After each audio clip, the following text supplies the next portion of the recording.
Welcome to Carroll Helping Carroll. I'm Richard Turner, Executive Director for the Community Media Center. Carroll Helping Carroll was designed to provide you with insights into those individuals and organizations who are making a difference in Carroll County. As your host for this episode, I'm here to give some insights into the Community Media Center and how we empower local voices by providing access to digital media, tools, training, and distribution.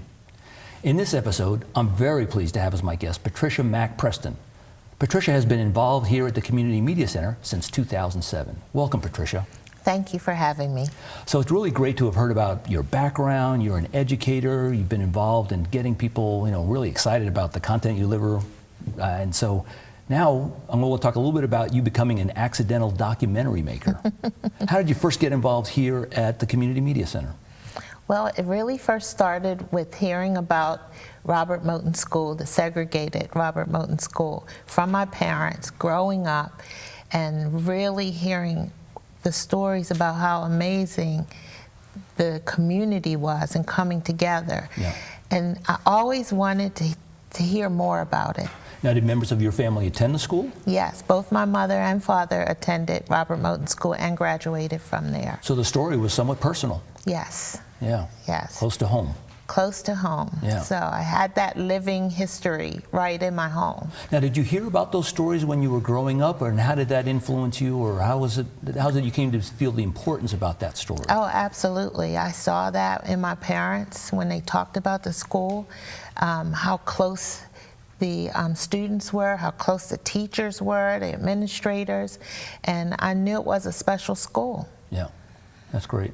So now you started thinking about, well, how do I tell the story? What actually Yes. brought you to the Community Media Center that made the connection between that effort and the school? Well, I started here with the Oral History Project, and I interviewed some people who went to Robert Moton School, and I heard those same threads of community, of perseverance, through struggle, and I thought, okay, I'm hearing little threads.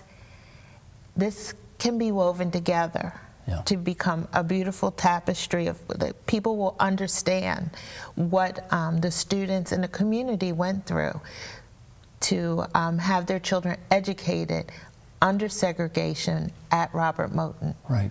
So you signed up for the classes and started to figure out, well, I'll make, you've had some of that experience with your students. Yes. Having them video, so now it became your turn. It was my turn. As an adult, it was my turn, and I enjoyed that. Took classes on how to do interviewing, camera work. I took Final Cut Pro for the editing. So I was learning a lot. So you were essentially learning it all. You were going to go out and shoot this. Yes. Edit it, come back. What was the biggest challenge for you in that early stages? I would say learning the Final Cut Pro and the editing, because there's so much detail in it, and there's a lot of creativity that you have to see things certain ways and bring things in certain ways, and so that was a challenge for me. Right. And what was the most fun part about it? Of just sitting back, listening to the people talk about the things that they did at the school, and then hearing behind the words the passion, the care that they had. So when you had that opportunity to sort of be behind the camera and try to figure out how to get that story out, how did you bridge from what might be normally having a conversation to realizing you have to do this via the camera? How do you translate that story into something that you do through video? A preparation, I think. Just preparing the questions, making it open-ended enough so that they can pour themselves into it. Yeah. And then it becomes a natural conversation. Yeah. And so how long did it take you, just overall, in terms of a span of time? 2 years. Yeah. Yeah. 2 years.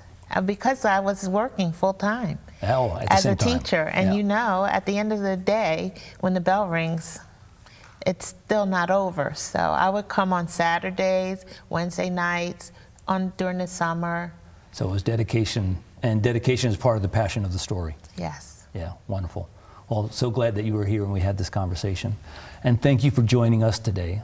I hope you will watch our full documentary, Robert Moton School, The Hope of a Community, which can be found airing on Comcast Channel 19 and on our YouTube channel. Don't forget to check out all our local programming and other episodes of Carroll Helping Carroll.